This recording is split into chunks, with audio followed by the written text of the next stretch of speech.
Hi everyone and welcome back to my channel. Happy New Year, beautiful people. Happy 2025. I cannot believe it. Only by the grace of God are we all here right now today. 2024 for me was an absolutely amazing year. Obviously, my daughter turned 1, so that's a huge milestone in itself. But the cream or the cherry on top was going home this December to spend time with family after 6 long years of being away. So for me, that just prepared me more for 2025. This is the year for big things, people. We are getting into it. So without any further ado, I just thought, why not start the year off with a bang and with a get to know me? Let's just wipe the slate clean, start again afresh. Let's start this chapter from 1 and let you guys know a little bit more about me because you're about to spend the whole entire year with me and then some. So might as well know who you're getting into bed with. You know what I mean? You know what I mean? So without any further ado, let's just get into today's episode. And you know what you need to do: like, comment, subscribe. Tell a friend to tell a friend that your girl is on YouTube. If you have any questions, advice, anything of a sort, you know where to go. Flood that comment section. Otherwise, let's get into it.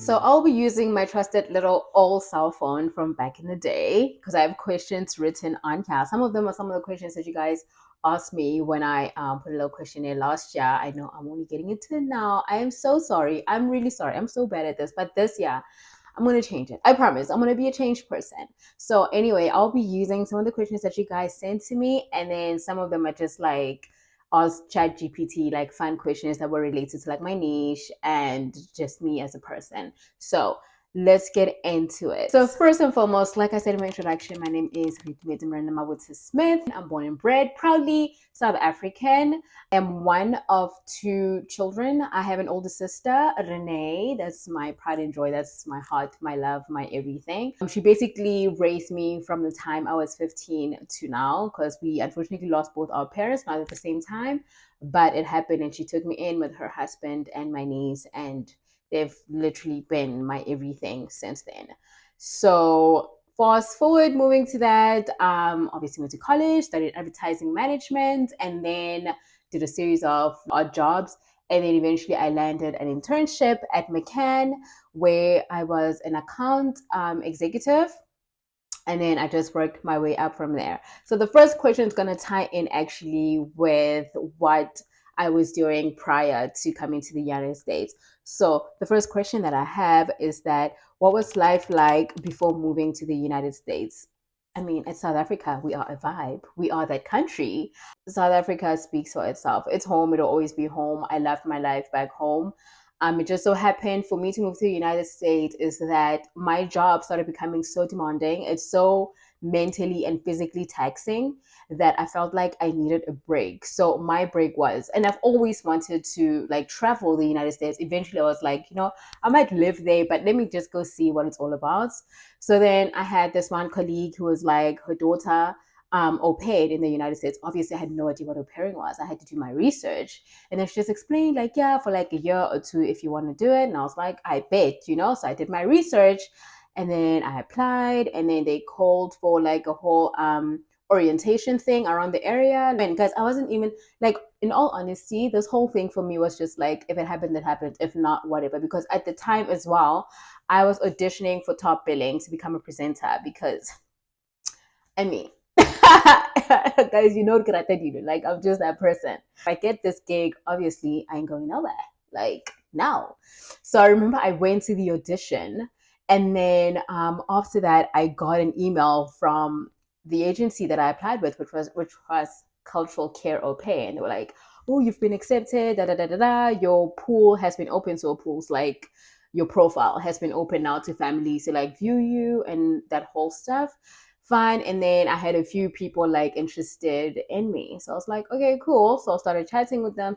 And another thing with me, guys, is that I applied for this thing when I was 26. So I was literally at the cutoff age for this whole thing.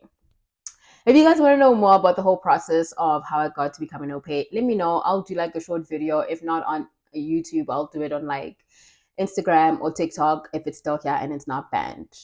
because if you know, you know. So then I got to talking to these host parents about, my likes, dislikes, this and that, what the job entails, blah, blah, blah. So just to get to know each other, basically, like a very chilled interview. I had two families that I liked the most. There was one in New Jersey and the one in Pittsburgh. So the one in New Jersey, I would have had to look after like like whatever was it, like, yeah, how old were they, like 6 7, two girls 6 7, around about that age.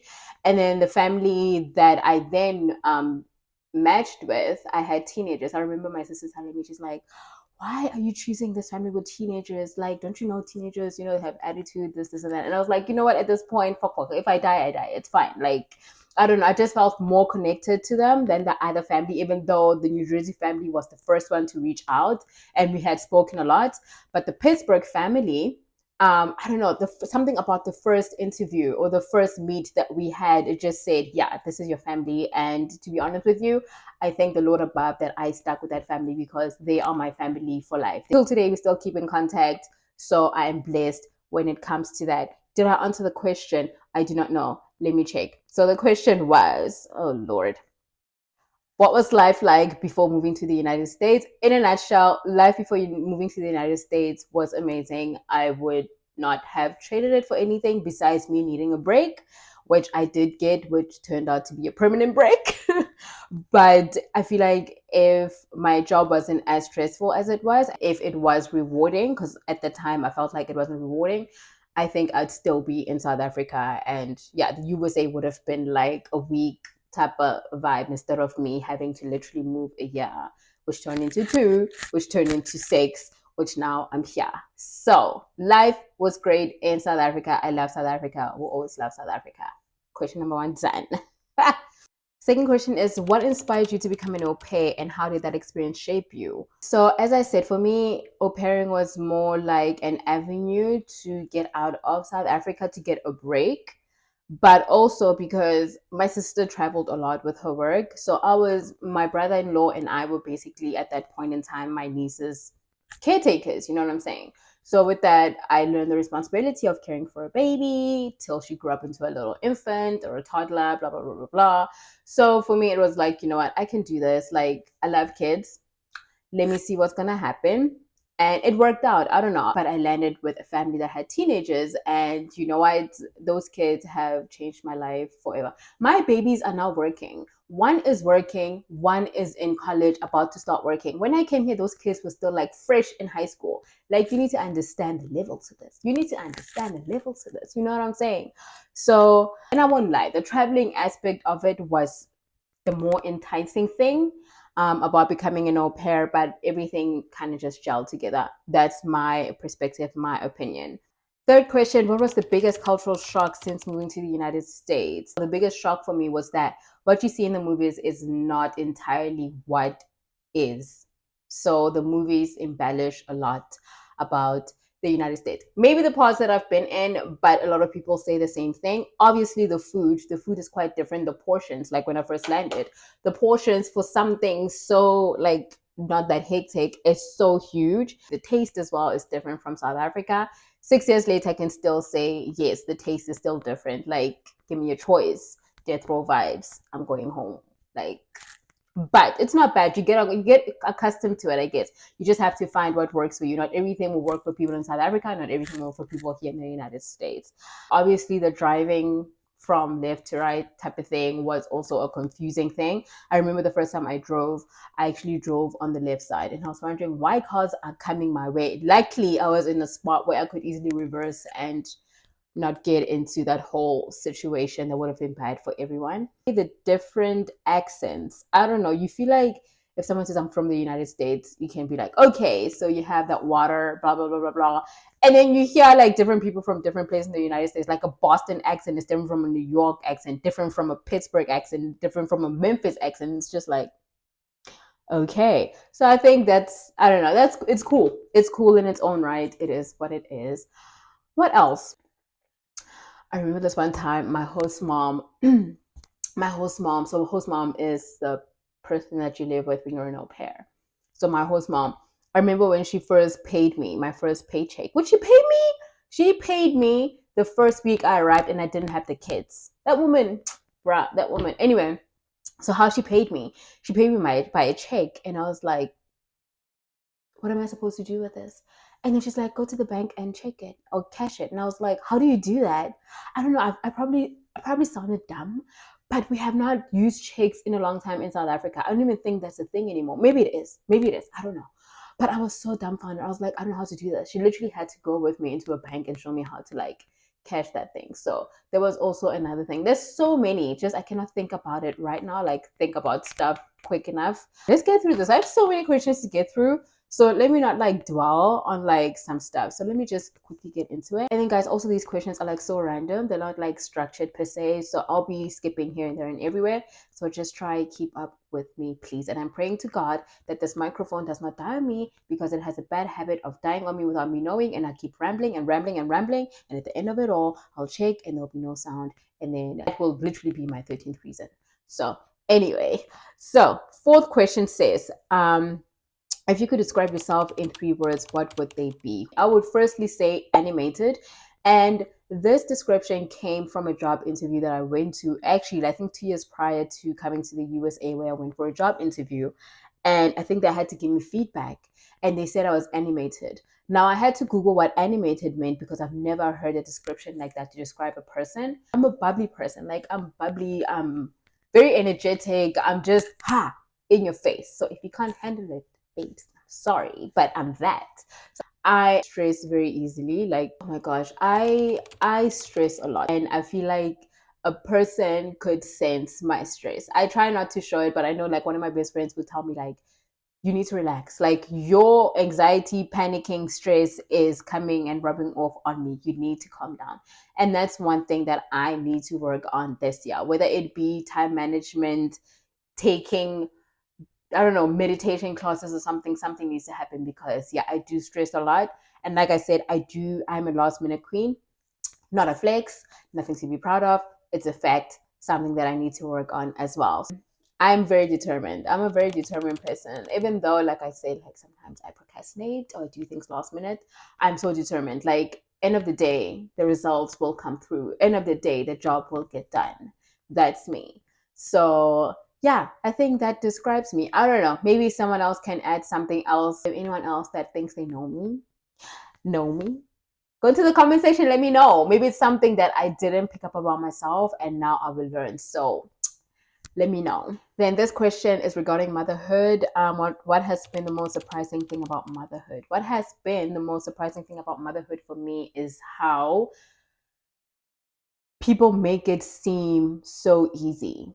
People make motherhood seem so easy. People, and I don't mean this in a bad way, they glamorize motherhood so much, especially social media. I feel like my biggest downfall was leaning onto social media a lot when I was pregnant and then seeing all these people, like showers every day. Don't get me wrong, I showered every day. I shower every day. Like showering for me was a deal breaker. I was like, ain't no way, I'm gonna take my shower, okay? But I get it. Some people, some women legit cannot even afford to take a shower. And I get it. I'm not gonna judge you. I get it. So I feel like social media glamorized it so much that I thought, yeah, I'm gonna give birth. This is gonna be cute, baby girl matching outfits. Baby, they do not tell you. Social media does not prepare you.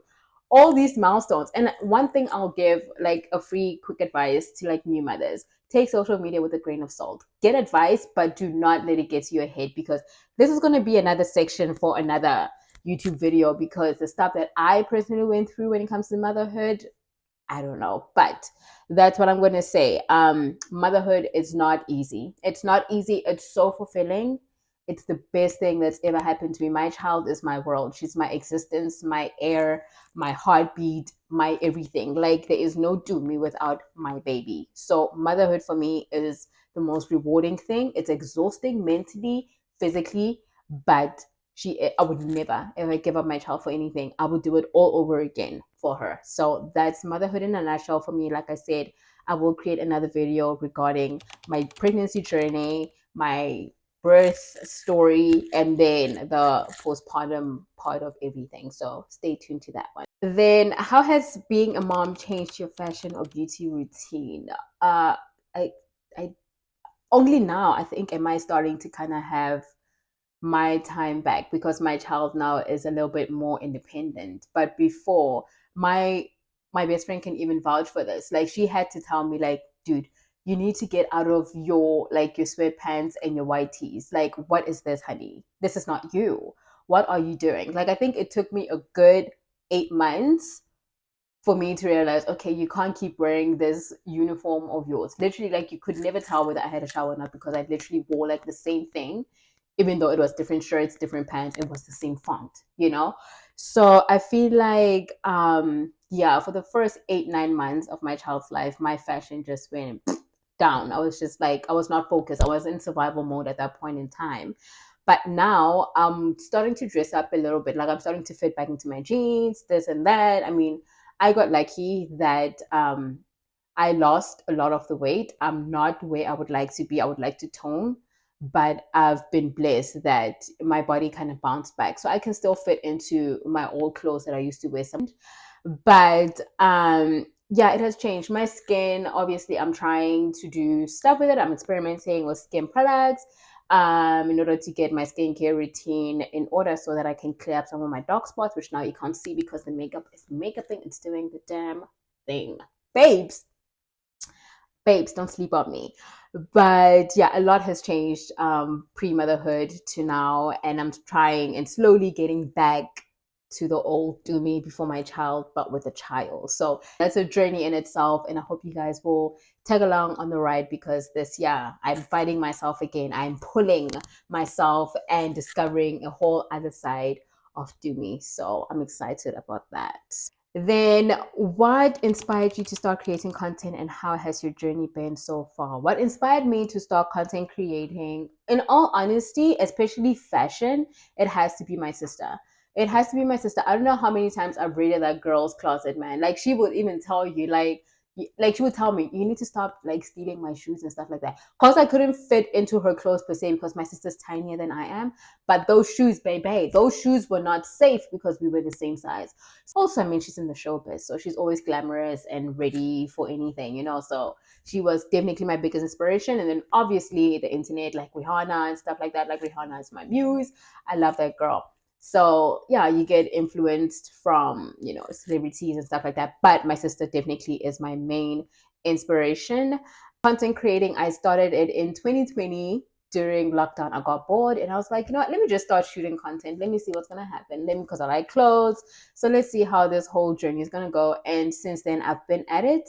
And I've just been, you know, just having fun with it. But now I think it's time that I take this seriously because I've realized that this is an avenue that I would like to make into a career. So yeah, just watch this space. Just watch this space. So funny that the next question is asking, what is one beauty product you can't live without? And that is lip gloss. Lip gloss, lip balm, Vaseline, something that goes on my lips. I cannot and I refuse to leave the house without anything that can moisturize my lips. I have a fear of dry lips. Like I will panic if I leave my house without lip balm. Like my day or my night will literally be ruined because I keep thinking my lips are about to be ashy.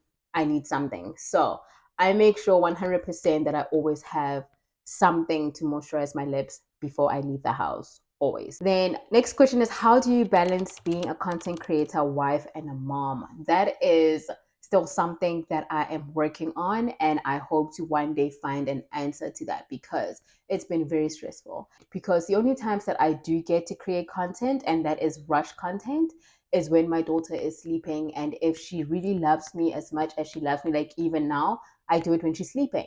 Like sometimes I'll get so exhausted. She only has one nap a day. So like we'll be playing from like 8 o'clock until 1 o'clock. So by then I'm done. I'm so out of it. But then I think if you don't do it now, when are you going to do it?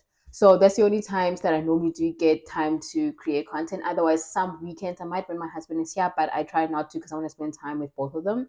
So it's not been very easy, but that is something that this year I'm definitely working on and planning around because we mean business this year. Then if you could switch clothes with any celebrity, who would it be? Rihanna. Easy. Riri, bad girl Riri, Mother Riri, the queen Rihanna. That's that. Yeah. If you could live anywhere in the world, where would it be and why? Easy answer again, South Africa. Why? It's home. It's my comfort zone. It's my safe space. Nothing beats home. So 100%, 1000%, always and forever, South Africa. Testing, testing, not this thing dying on me. I knew it would die on me, but I picked it up in time. All right, I'm going to be racing against time because this microphone keeps wanting to die. So right now it's green, so I just have to keep an eye on it. So the next question was, then what?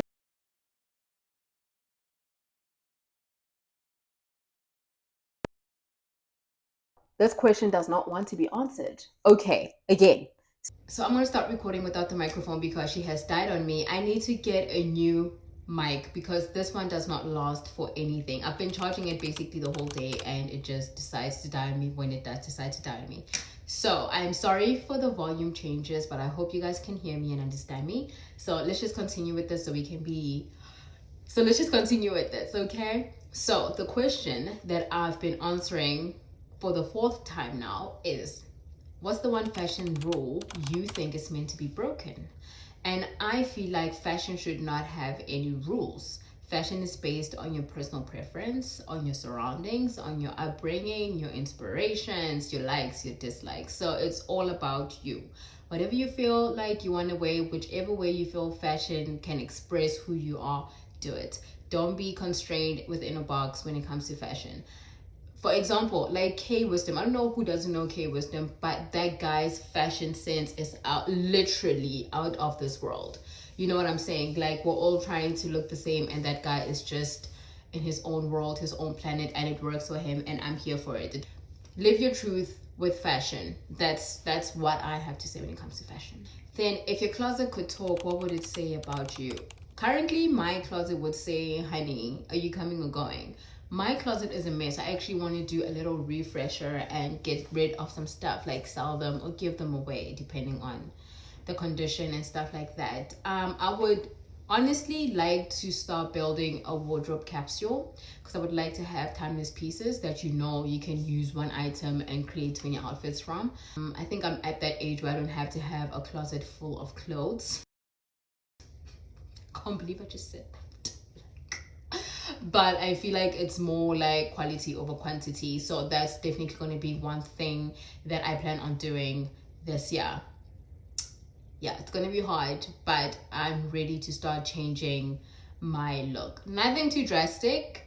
I'll still wear cutesy stuff. I'll still wear sexy stuff. But I want it at the level of grown woman because that's where I am, So that's definitely one thing for sure. So keep a lookout for that if you're interested in whatever. Like, I'll post them on Instagram and stuff like that. So just let me know if you're interested. And yeah.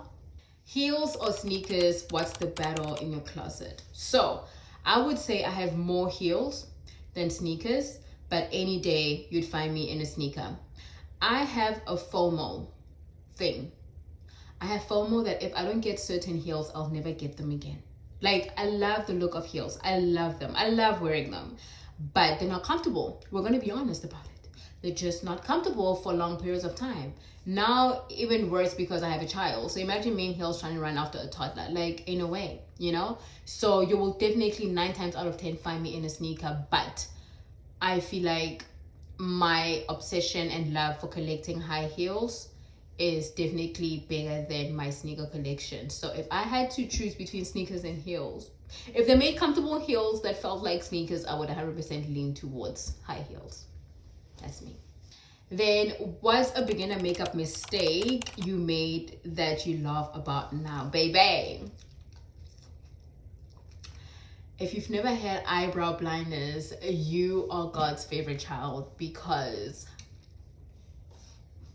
I know the only way to learn from your mistakes is to make mistakes, but sometimes I feel like my friends were just not friending. My family was just not being family at that time because, honey, why would you let me go out like that? Did you have quarrel with me? Like, were you mad? Did I do something to you? And then on top of that, you allowed me to take videos and pictures and post them on the internet for the world to see. And not saying good now that my brows are like, but from where they came from, I feel like, wow, what an improvement. That definitely, oh, honey, But hey, man, you live and learn, you grow, hey? And then how do you manage to stay glam even on your busiest mom days?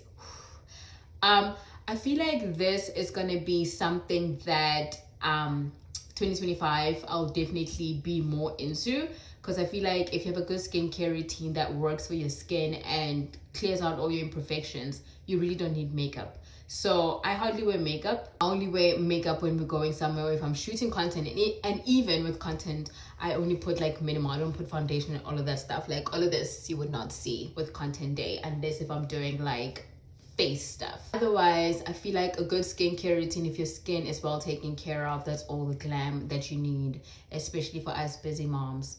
I just thought about this right now because I was thinking, I'm like, what? All right, so the question is, if your life had a theme song right now, what would it be? I want the money, money and the cars, cars and the clothes, not the hoes, I suppose. I just want to be successful. That is my song for this year. Like, I'm putting it out there. I'm putting it out there. I want this happiness, this traveling, this money, the cars and the clothes, not the house. That's my mantra this year. That's gonna be my theme song until I find another one. So yeah, that's the one. All right, so we're at the last slide of my questions, and the question that they're asking, which is such, like, I don't know, it's such a good question that I honestly need to sit down and reflect on, but is, how do you keep the balance between being relatable and aspirational in your content? From my perspective, I feel like it's easy to inspire people. Not always, but I feel like, for example, if you are on a weight loss journey, fine, you show people going to the gym, you show people eating right and doing this, doing that to lose the weight, then you lose the weight, right? You inspired me, like, oh my gosh, yeah, I also want to lose weight, thanks for showing me how to do it.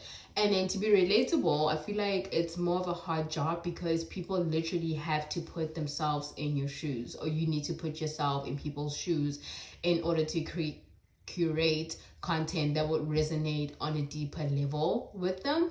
I feel like on that level, you really are touching people more than just, okay, 1, 2, 3, how you lose weight. It's more like healing the inner sadness of how you feel based on how you look. I don't know. So that's something I want to work on this year for myself, for my followers. Like, I want to be more relatable. I feel like I've been trying to be someone kind of that I'm not. Like, I've been just following trends, trying to look at people's lives, trying to copy that, and after a while that really does get exhausting, because then you're not authentic, you're not even authentic to yourself. So your content will also reflect that, because it's hard being someone else, you know. Why not be yourself? And you'll like me. I think you'll like me, right? You like me.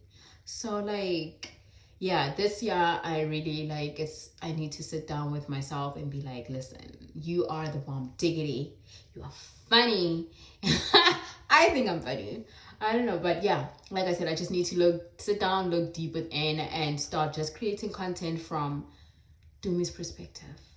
What is the biggest goal that you have for 2025? The biggest goal for 2025, first and foremost, is that I really want to start prioritizing me again. I feel like I have put myself in the back burner, and no offense, I don't mean this in a bad way, but I cannot give from an empty cup. I cannot make those around me happy if I'm not fully happy. My child deserves the world. She's gonna get the world, but mommy also needs to be in that space to give her the world. You know, my husband the same. 2025, content is gonna be contenting, family is gonna be familying, and we're just gonna do big things. Like, God is in the center of everything, always and forever, and I need to start realizing that and leaning more on that. But I'm gonna set goals, guys. Like, I'm gonna set goals and I'm gonna reach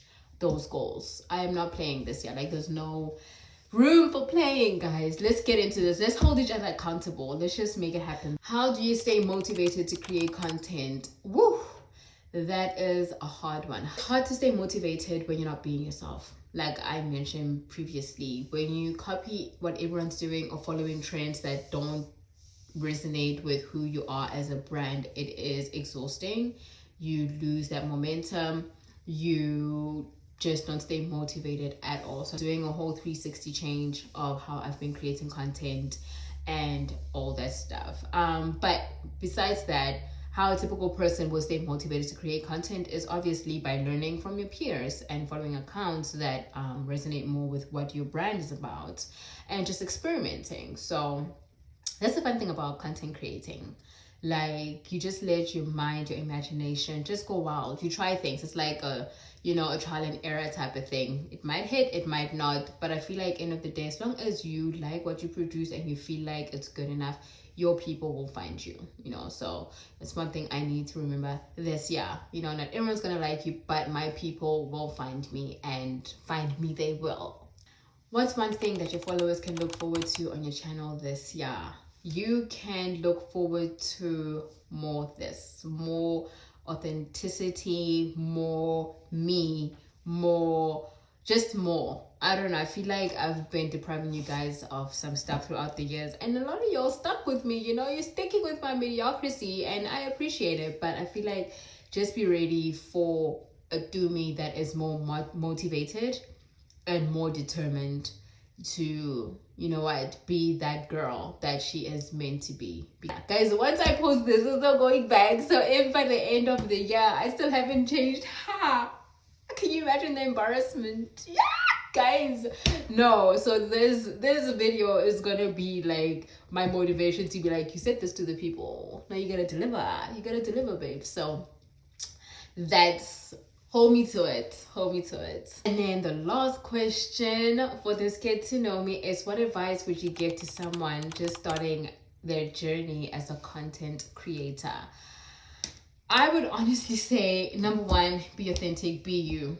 Don't try to be someone else, just be you. Have fun with what you want to do. You know what your interests are, you know what your likes are. So just share it with people. Just share what you love with people, and the right audience will find you. It'll all work out, depending if you're doing this for fun or if you want it to be a career. Obviously, those are two different but kind of similar things. But just keep up with what's happening, put your own flair to it, be authentic, have fun, reach out, network. There's so many tools that you can use. ChatGPT has been my best friend, and I'm only just like scratching, the surface with how to use it. So research, have fun, follow other creators. They'll follow you back, like support each other. But it's a fun journey, a stressful journey, especially with how many creators or influencers there are out there. But like I said, your people will find you. So don't be discouraged if your content is not going viral or hitting or reaching so many people. It will happen. Your audience will find you. I'd rather have loyal people follow me than have thousands of people who just like and move on. Like, build a community, and yeah, the rest will fall in place. I feel like that's advice to myself as well. Like, am I listening? Like, babes, are you listening? Right. So guys, that concludes this year's Get to Know Me for January 2025. I still cannot believe we are in 2025. If you have any questions, if you have any advice, if you have just a hi, a bye, or whatever, go into the comment section. Don't forget to like, comment, subscribe, put in that ding so you know every time baby girl posts a video. Obviously, I will let you know on Instagram and all that good stuff. But otherwise, tell a friend that I am on YouTube. And thank you guys for an incredible 2024. For all of you who've been following me, supporting me, I really always and forever will appreciate you. And let's get in 2025 with high spirits. Let's get this bag. Let's reach all these goals. Let's hold each other accountable. Let's be safe. Love you always. You're my favorite. And I will see you next time. Peace and love. Bye.